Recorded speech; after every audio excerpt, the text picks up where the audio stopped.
Listen to this. Listen up! Isn't worth anything, then they will not stand by us. Back it up just a little bit. Right there. Predictable partner. If they feel like the American handshake isn't worth anything, then they will not stand by us. They will not stand by us. And for over 70 years, since the end of World War II, the partnerships, the alliances that we have built, that we have strived to create, that has ushered in an unprecedented period of peace and prosperity throughout the world, will start to fray. Because the American handshake will not matter. Ukraine has started to learn that. Our 68,000 troops throughout Europe deserve better, because every day they get up and they do their job, the job that we have asked them to do. And they rely on our consistency, our predictability. They rely on the interest being in the national interest, not the whims and the personal interest of the president, whether that be President Trump or any other president. It will continue to call into question our broader alliances. And it will send a message that the American handshake doesn't matter. We have a slide that shows the evolution of some of the different arguments that we've seen on the other side that I think is important to see.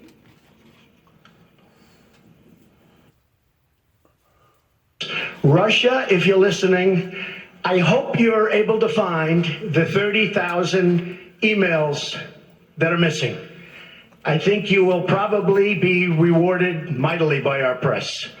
Let's see if that happens. The campaign this time around, if foreigners, if Russia, if China, if someone else offers you information on an opponent, should they accept it or should they call the FBI? I think maybe you do both. I think you might want to listen. There's nothing wrong with listening. If somebody called from a country, Norway, we have information on your opponent. Oh, I think I'd want to hear it. You want that kind of interference in our elections? It's not an interference. They have information. I think I'd take it. Let's move to the third excerpt that I mentioned related to Vice President Biden. And it says, the other thing, there's a lot of talk about Biden's son. This is President Trump speaking, that Biden stopped the prosecution, and a lot of people want to find out about that. So whatever you can do with the Attorney General would be great. Biden went around bragging that he stopped the prosecution. So if you can look into it, it sounds horrible. Well, I would think that if they were honest about it, they'd start a major investigation into the Bidens. It's a very simple answer. If we feel there's corruption, like I feel there was in the 2016 campaign, there was tremendous corruption against me. If we feel there's corruption, we have a right to go to a foreign country. And by the way, likewise, China should start an investigation into the Bidens. Because what happened in China is just about as bad as what happened with Ukraine. The American people deserve to know what happened. The American people deserve to know when they go to bed tonight that there's a president that has their interests in mind, that will put the national security of the country above his own political self-interest. The American people deserve answers, and yes, it is still a good time to call Ambassador Bolton to testify. Thank you, Mr. Manager. The senator from Ohio. Mr. Chief Justice, I send a question to the desk on behalf of myself, Senators Toomey, Cornyn, Crapo, Ernst, and Moran. Thank you. Senator Rob Portman, Republican of Ohio.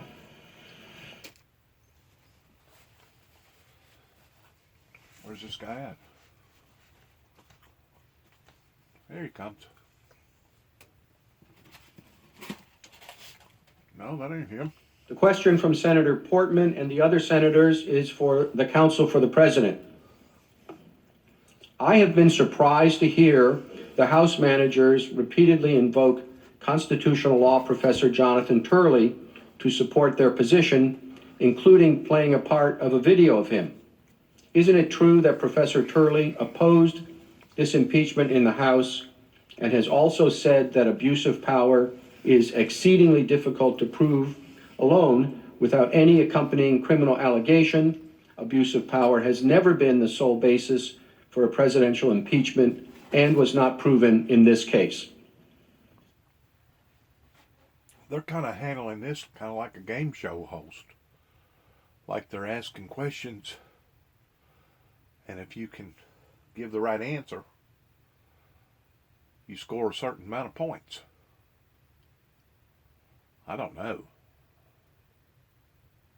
I know this. There's a vast majority of them, regardless of whether they were Republican or Democrat, for the past 25 or 30 years that goes into power that's supposed to be working for we the people. They go in valued at a certain amount of money, and then whenever they leave their positions, a lot of them are valued 100, 200, 3, 4, 5, 100% more than what they ever thought about, even though they wasn't drawing but maybe $100, $125, $150,000 checks. So it's very obvious that the corruption isn't just on one side; it's on both sides, pertaining to the interest of the American tax-paying people. Sad. Mr. Chief Justice, Senators, thank you for that question. And that is exactly correct. Professor Turley was very critical of the entire process in the House and of the charges that the House Democrats were considering here, both the abuse of power charge and the obstruction charge. And he explained that this was a rushed process that had not adequately pursued an investigation, that, as the senators point out in the question, abuse of power is an exceedingly difficult theory to use to impeach a president, and it has never been used without alleging violations of the law. And I think that in the discussions we've had over the past week and a half, we've pointed that out multiple times. Every presidential impeachment in our history, including even the Nixon impeachment proceedings, which didn't actually lead to an impeachment, have used charges that include specific violations of the law and the criminal law.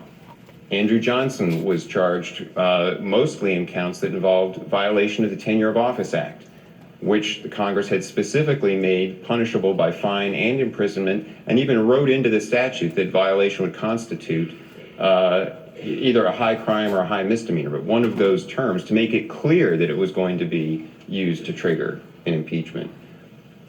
In the proceedings, in the Nixon impeachment inquiry, each of the articles of impeachment there, except for the obstruction of Congress charge, was sort of treated separately on the obstruction theory, included specific violations of law. There were specific violations alleged in the second article of impeachment, which is often sort of referred to loosely as the abuse of power article. It wasn't actually titled abuse of power. It didn't charge abuse of power. The specifications there were violations of law, violating the constitutional rights of citizens, violating the laws governing executive branch agencies, unlawful electronic surveillance using the CIA and others, specific violations of law. And clearly in the Clinton impeachment, President Clinton was impeached for perjury and obstruction of justice. Those are crimes. And while Professor Turley does not take the view that a crime is necessarily required, he pointed out here that there was not nearly a sufficient basis and not nearly a sufficient record compiled in the House of Representatives to justify an abuse of power charge. He also was very critical of the obstruction of Congress theory. And he pointed out that it would be an abuse of power by Congress under these circumstances, where Congress has simply demanded information, gotten a refusal from the executive branch based on constitutionally based prerogatives of the executive, a refusal to provide that information, then to simply go straight to impeachment without going through the accommodations process, without considering contempt, without going to the courts. That was Professor Turley's view, how incrementally the House of Representatives would have to proceed if they were going to try to reach, ultimately, some theory of obstruction of Congress. So to cite Professor Turley, it is true that in his academic writing and in his testimony, he did not adopt the view that you must have a crime and only a crime as the charge for an article of impeachment. He still thought that neither of the articles of impeachment here could be justified or were sufficient or could be used to impeach the president, both the abuse of power article and the obstruction article. So taking snippets out of what he said really does an injustice to the totality of his testimony, because the totality of his testimony was entirely against what the House ended up doing here. Thank you. Thank you, counsel. The senator from Ohio. Mr. Chief Justice, on behalf of Senator Wyden and myself, I send a question to the desk for the House managers. Thank you. Back-to-back senators from Ohio, now the Democrat Sherrod Brown.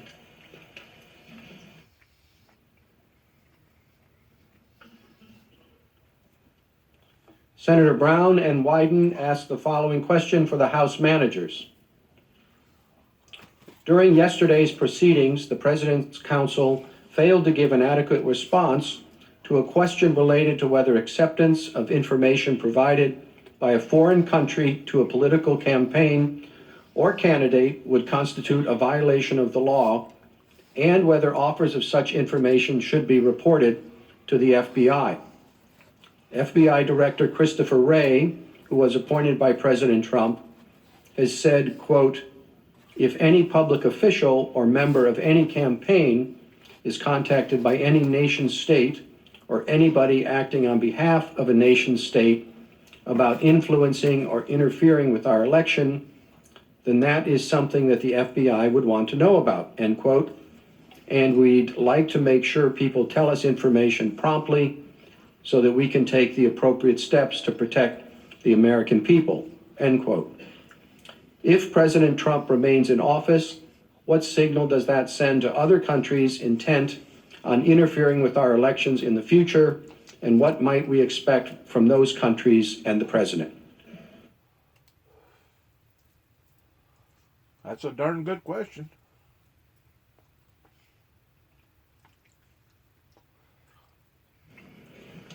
Mr. Chief Justice, distinguished members of the Senate, thank you for that question. To take the last part first, it would send a terrible message to autocrats and dictators and enemies of democracy and the free world, for the president and his team to essentially put out there for all to consume that it's acceptable in the United States to solicit foreign interference in our free and fair elections or accept political dirt, simply to try to cheat in the next election. I was certainly shocked by the comments from the President's Deputy White House counsel yesterday, right here on the floor, when he said, "I think the idea that any information that happens to come from overseas is necessarily campaign interference is a mistake." No, it's wrong. It's wrong in the United States of America. He also added, information that is credible that potentially shows wrongdoing by someone that happens to be running for office, if it's credible information, is relevant for the voters to know, to be able to decide on who is the best candidate. This is not a banana republic. It's the Democratic Republic of the United States of America. It's wrong. Now, the single most important lesson that we learned from 2016 was that nobody should seek or welcome foreign interference in our elections. But now we have this president and his counsel essentially saying it's okay. It is not okay.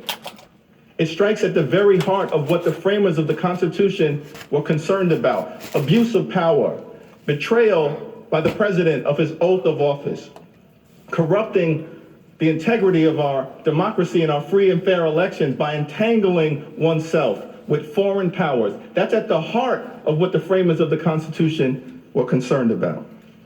And you see, I've said this before and I'll say it again. If things would have been handled properly during the falling of the Berlin Wall in regard to Ronald Reagan finally convincing the superpowers of the ending of the Cold War.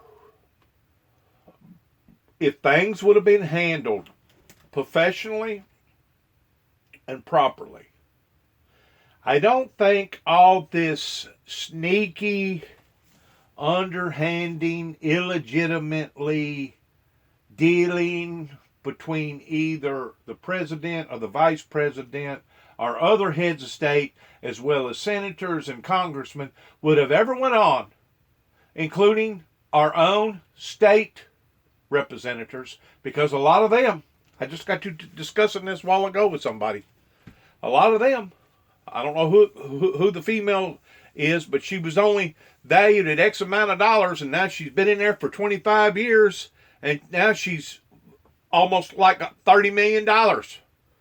These people that get in power, that take these methods of tactics for their own benefit, regardless whether it be on a county level, state level, or a federal level, should all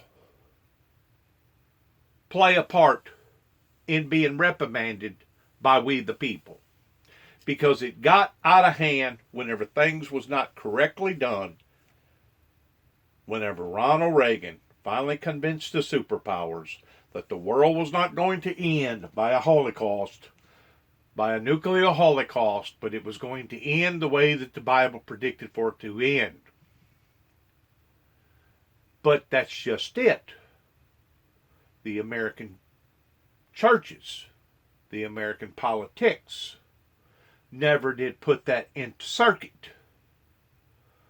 They wanted it to sound good in theory, on paper, but they actually never did get involved in that particular pursuit, that entity that was supposed to bring forth that message of the end-time biblical Bible prophecy, which has now put us where we are today, towards discovering all these people that's been cheating.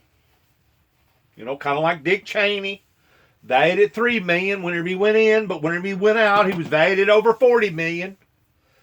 And all these other people that have set themselves up as oligarchs over the American people.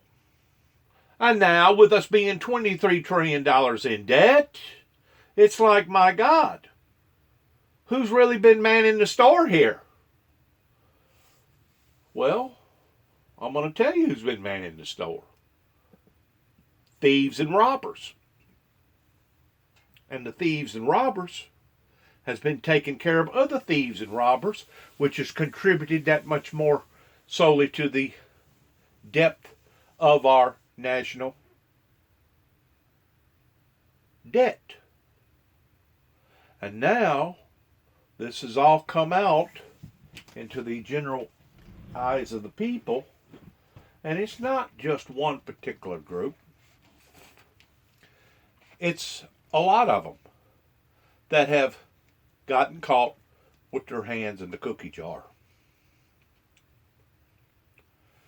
And I realized to a certain degree, it could be very tempting in using your position to better your life, to better your family's life, to better various things going on in your particular life. But it would be on the same scenario, I believe, as someone that had a lot of money that was paying their way for their children to be booted up the line in the college or the learning degree, even though they didn't deserve it, pertaining to universities and colleges. It'd be the same thing. I was always taught that what is fair for the goose is fair for the gander. But obviously, those people that go to work for salaries of $140,000, $160,000, $220,000, $250,000 a year, obviously that ain't good enough for these people. They've got to get involved in other undermining, underhanded affairs. And it does set a bad example with all these other countries that are struggling towards free, fair democracy. People just like us, good, working, hard, tax-paying people. It sets a bad example that, wow, if that's been going on over there in America for the past 25 or 30 years, I don't guess it's that bad for us to be doing it to our citizens over here in other parts of the world. It sets a tone, a bad tone, for bad examples to be lived up to. Once more, the mistake that occurred was in 1988, whenever the White House, certain people, not only in the White House, but right here in the state of Tennessee, knew what had happened in regard to biblical Bible prophecy, and they ignored it, and they swept it under the rug, and it was one thing for them to ignore it and sweep it under the rug. You know, it was one thing for this group of people over here in this area to declare the individual that's talking to you right now towards him being psychologically, emotionally, chemically imbalanced, towards him basically being crazy. Well, they kept that up until after 9/11. After 9/11, they were so spooked because of the attack that happened to the American people on the American soil, then is whenever they decided to change their strategy with me.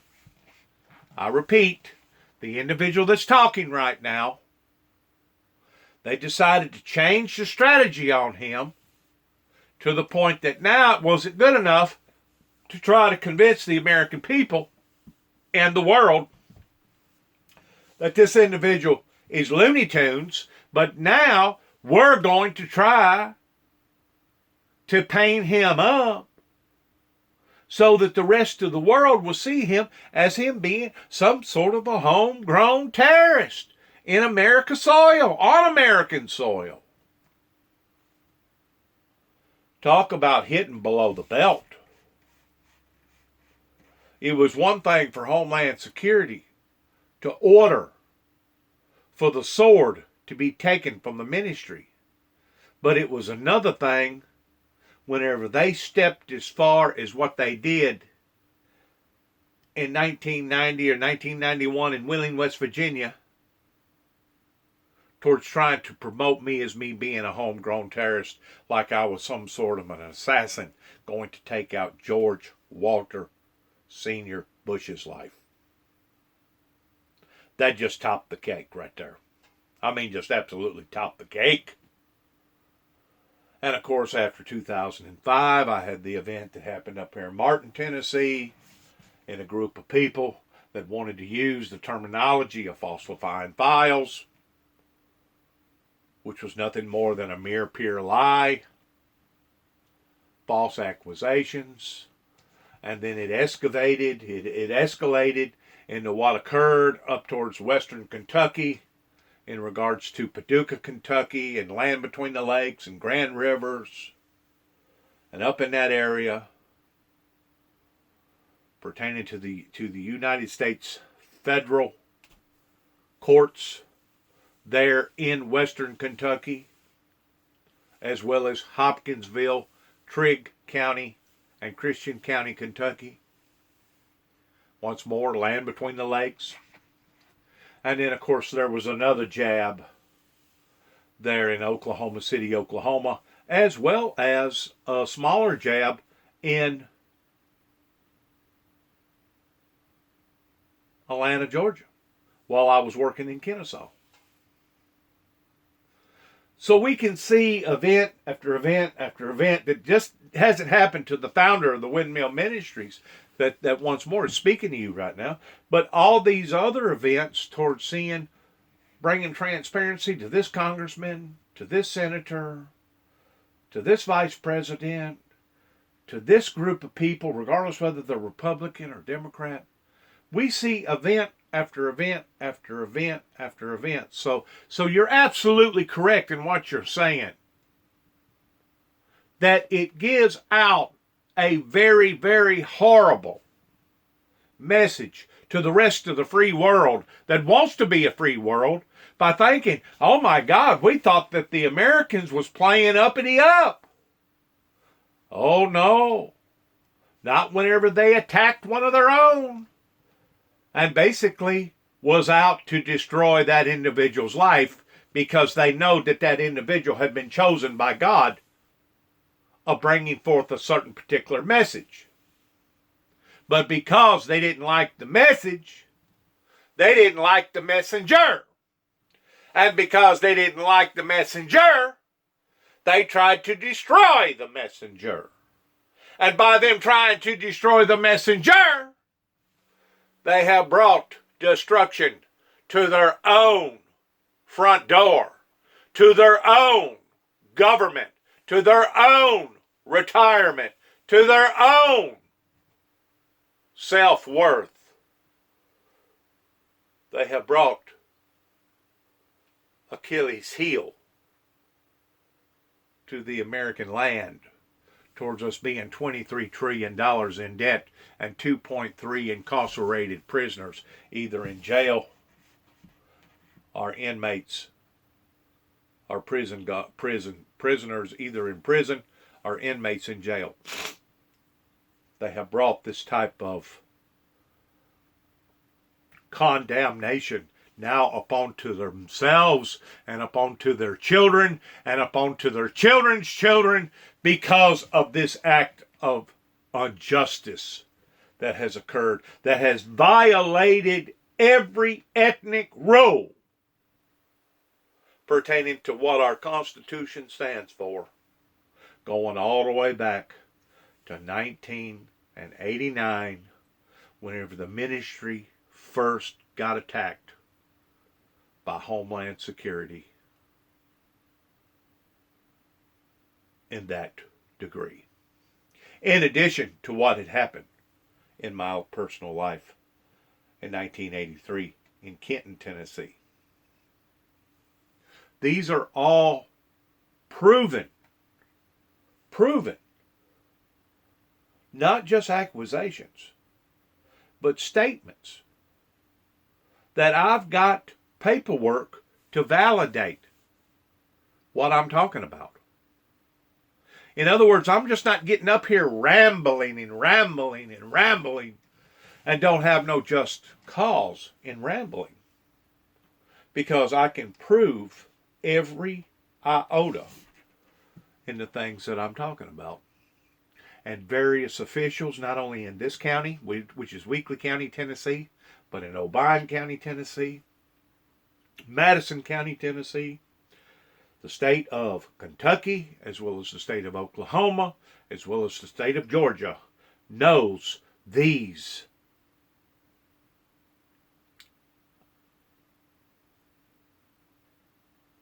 charges to be authentic and accurate.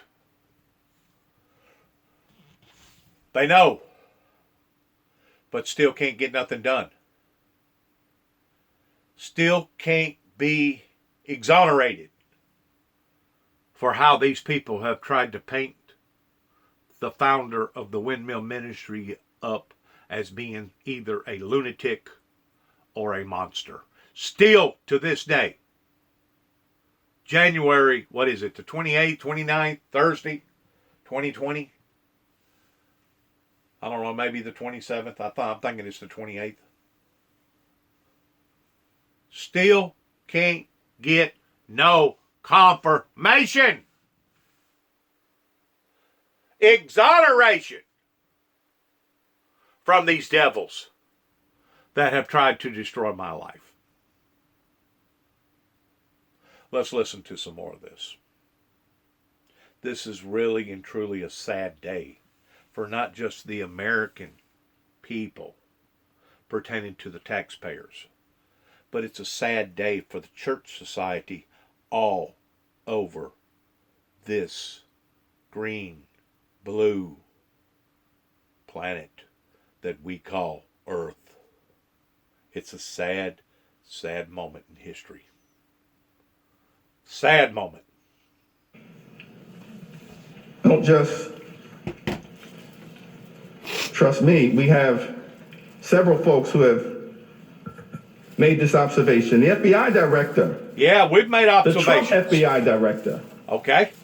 said that the FBI would want to know about any attempt at foreign election interference.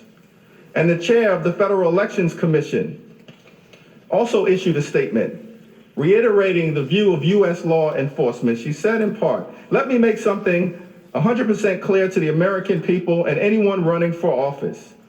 It is illegal for any person to solicit, accept, or receive anything of value from a foreign national in connection with a U.S. election. This is not a novel concept. Election intervention from foreign governments has been considered unacceptable since the beginning of our nation. Gotcha. It is wrong. It is corrupt. It is lawless. And if the truth be known, we don't have enough jails and prisons to hold every administration since the Reagan administration. We don't have enough facilities to hold the people that has been guilty of undermining, underhanding these type of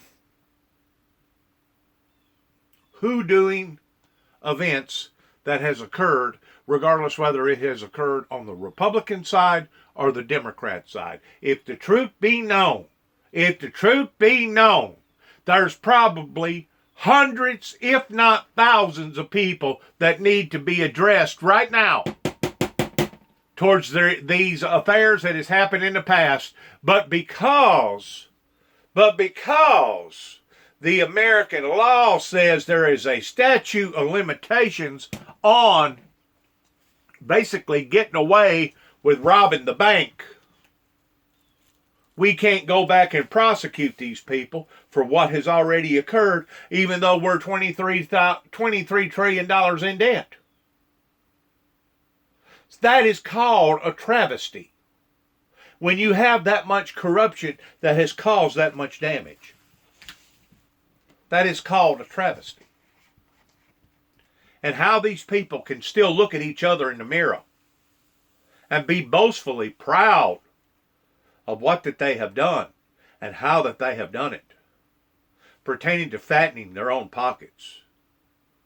To me, it's just mind-blowing. It's absolutely mind-blowing that an individual can do this. And it's one thing to try to get away with stealing $5, or you chump a little bit on your hourly, and you cheated a little bit because you spent more time doing this or doing that, or you cheated on your income tax over here, a little bit over there. But we're talking about people that have stolen millions, hundreds of millions of dollars, all off of the sweat and the back of the American tax-paying people. Welcome to the 21st century. But yet now, they'll go after people like Martha Stewart for inside trading. They'll go after other people that have basically tried to get away but got caught with their hand in a cookie jar. Even Jim Baker, the PTL ministry, that got caught with his hand in the cookie jar towards lying to the American people, towards trying to swindle people out of a great deal of money. They'll attack those that they don't like. But those that they do like, or those that they're scared of, they let them rest in peace. Because they've got a statute of limitations. It is so sad what has happened to the American, honest, working class people. An abuse of power, it's impeachable, and it should lead to the removal of President Donald John Trump. Thank you, Mr. Manager. Mr. Chief Justice. And I guess if you're going to remove Donald J. Trump because he held up some aid for whatever reason, we need to start chastising and locking up all these other people that are just as guilty, if not more guilty, towards doing things that are just as bad, if not worser, than what Donald Trump has done, regardless whether it be on the Republican side or the Democrat side. This has gotten ugly, folks. Do you hear what I'm saying? This has gotten ugly. And I don't know of any way of smoothing it over. I don't know of any way of painting a brush over it and trying to smooth it up and make it look a little prettier than what it is, other than calling it, being a straight shooter and calling right, right, and wrong, wrong. And for one group of people to be pointing their finger at another group of people, when both groups of people are guilty, what they call that is hypocrisy. Even Jesus said, what business do you have towards trying to get the beam out of your brother's eye whenever you still got the mote in your own? That's where we're at, folks. We're at a Mexican hypocrisy standoff.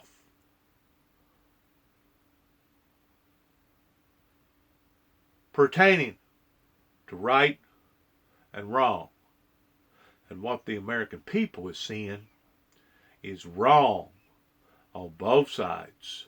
How that these powerful, powerful people have taken advantage of their positions. Now, granted, the people that you're looking at right now, give or take about 30 people. You're visually seeing about 30 people. Out of those 30 people that you're looking at, over half of them are good, solid, honest people. They receive a check at the end of the week or at the end of the month or an automatic deposit. They get paid a certain amount of hours of being up there working, regardless whether they be a receptionist or a secretary or whatever. They are doing their jobs efficiently and adequately and needed to be patted on the back for what that they are a part of. Maybe even more than half. But there's a certain percentage that use their powers for their own personal benefits. Regardless whether it's land rights or other type of benefits that fall favor to themselves and to their family. And because of it, it has scared, literally scared, the very image of the integrity of the American government. That's where we're at, folks.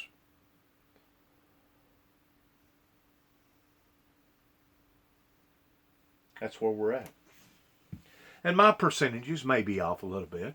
It may not be half. It may not even be a third or two-thirds that we're looking at. I'm just talking about the people that we're presently looking at right now.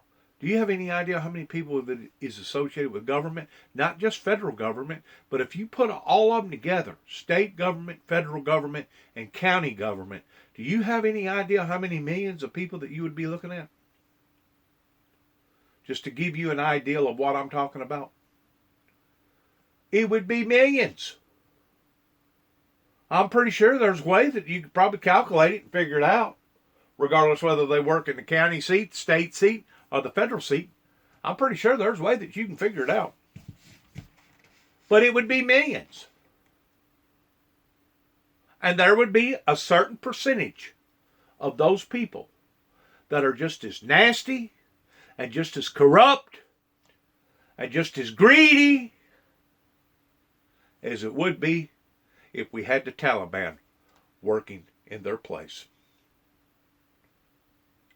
They would be enemy number one. Senator from Missouri? I send to the desk a question on my own behalf and on behalf of Senator Lee. Thank you. I believe that was Senator Josh Hawley from Missouri.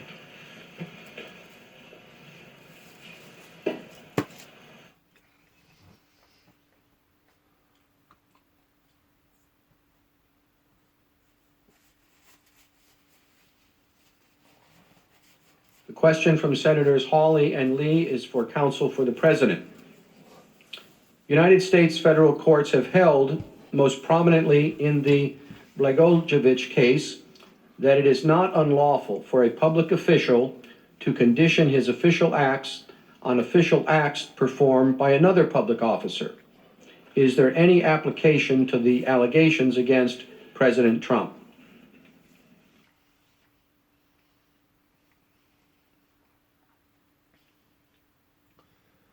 Why are we looking at allegations? How come we're not looking at facts? Mr. Chief Justice, Senators, thank you for that question. I think an important threshold point to make here is that we're not even in the realm of exchanging official acts because there's been no proof of a quid pro quo here.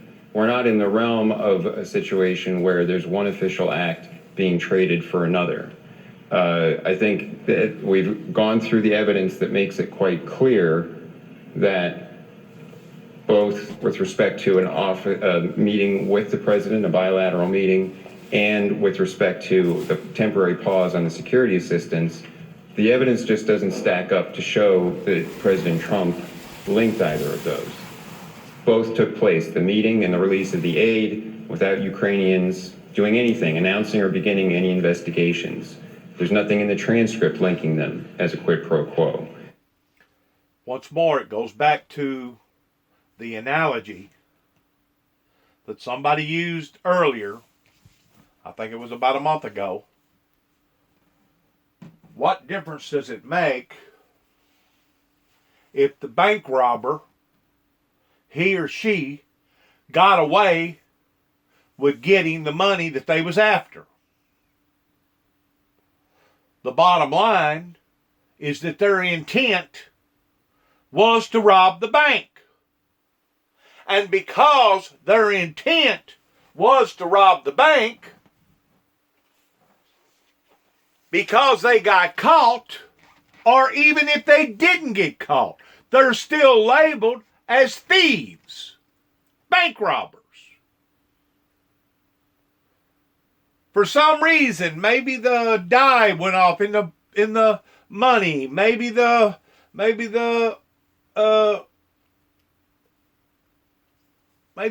police got there too quick for them to actually walk away from the bank with the actual money. The fact of the matter is they were still attempting to rob the bank. And because they was attempting to rob the bank, they should still legally be liable for being a bank robber or an attempted bank robber. They're just as guilty as not walking out of the bank with $100 million as they are towards attempting to rob the bank of $100 million. Their motive, their intent was still corrupt. And that's what people are trying to look at here towards, was the President of the United States trying to better his interest by using some sort of a ploy in saying, I want you to investigate my opponent, my rival, the very person that I feel like may have a stronger possibility towards beating me at the ballot box. Please run an investigation on this individual. And keep in mind, it wasn't until the plot had been spoiled of identifying that the money had been held up, was only then, whenever the money got the green light, to go over to the Ukrainians to begin with. We're talking about the $390 million or $391 million, however much it is. I've heard a round off number of 400 million. But they was already approved of that money to begin with. I have said this, and I'll say it, and I'll continue to say it. It's not what the president done. It's how he done it. And of course, a lot of them will say, oh, he's the president. He has authority to do certain things like that. Not in the image of bettering his own self in regard towards using that entity as a ploy to better his own presidency or to better his own self in his presidency. The only time he has the authority to do that is based on the goodwill of the people. In other words, if he sees something going on that ain't supposed to be going on in the name of the people, he's got the power of doing whatever needs to be done during the time that it needs to be done in the interest of the people. Not in the interest of Donald Trump's presidency, but in the interest of the people. This is the facts that we're trying to determine of his true motive of the when, the why, the where, and the how. We've already answered 3 out of the 4. Now we need to get down to the fundamentals of what was his true motive. And if his true motive was to have bettered himself, I personally believe that it is a criminal crime that is impeachable offense of jeopardizing his authority in the very position of the seat that he sits in. That is my opinion. I have a right to my opinion, but that's based around the analogy of if they can prove that what he done was in fact for his benefit rather than for the benefit of the people. Rather than for the benefit of the people. If they can prove that, then he deserves to be terminated from his position. And he deserves to be mocked by the American people because he overstepped his boundaries in that degree. Once more, it's my opinion. Don't cost you nothing. It's how I feel. It's how I've foreseen this. I've looked at this in 2 or 3, 4 or 5 different angles, 4 or 5 different lights. I've listened to so many different arguments on both sides. And it all falls down to what was his true motive. What was his true intent of why did he do what he done? We know he done it. We know it happened without a certain amount of even doubt. None whatsoever. The aid was held up. Now, why was the aid held up? That's where we are, folks. The Ukrainians didn't even know that the... That's irrelevant. Did the bank robber know that he was fixing to be attempted to be robbed that day? No. You know why? Because if the banker and the secretary of the bank, if they know that they was going to take a hit that day, they probably never would have showed up for work. Because whenever you show up to work, you take a chance on somebody not just robbing the bank, but you take a chance on somebody being harmed or possibly killed while the bank robbers are trying to rob the bank. So what you're saying is irrelevant pertaining to the Ukrainians. That's just totally irrelevant. Totally. there had been a temporary pause on the aid. And I'm gonna end this. This is enough of this guy.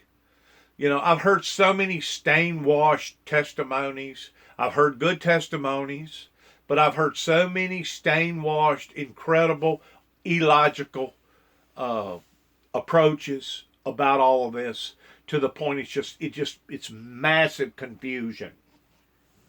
It ain't confusing me. I know where we stand as far as proper versus improper, versus somebody taking their authority and abusing it, or somebody being biased and not being fair-minded, not being open-minded. And let the American people judge for themselves. That's why you're putting this on open TV. That's why we're paying. We've already been out about $40 million or $35 million on all this open live broadcasting. That way the American people can make up their own minds in regard towards, does Donald Trump deserve to stay where he is, or does Donald Trump deserve to be reprimanded by the American people in regard to his position that he holds. Even Jesus said, who was accused falsely, let it be known in their law, for they hated me without a cause. Jesus Christ of Nazareth one day will be fully exonerated by not only the heavenly kingdom, but by the worldly analogy towards a great white throne judgment that will be cast upon to the truth of discovering without a doubt the who, the what, the when, and the why. Good luck to all of us. And shalom. Thanks for listening. See ya.